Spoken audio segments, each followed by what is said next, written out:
осының ішінде ары отыр.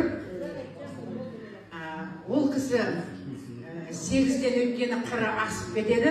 Әрі қарай біздің көргеніміз қанша, көрмегеніміз қанша, білгеніміз 19, білмегеніміз 99 дейді ғой.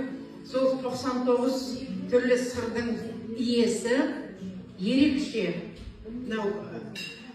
Жаспын тікіші өтіп бара жатсам, жанымдай жақсы көретін Маржаны сырдың шиелі дейді. Шиелінің аруы отыр біздің ортамызда. Ол Айымжан ана. Ол кісі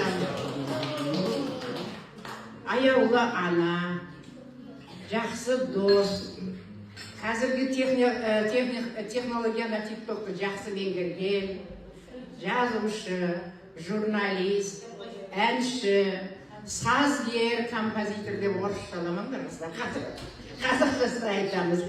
Әнші, даусы қандай, тұнып тұрған туыма талант. Біреудің таланты ерте шығады, біреудікі кеш шығады. Осы жаста біз қазір артымызды ұмытып қалған кезде ол кісі жаңағы ән шығарып, кітап жазып жүр ғой.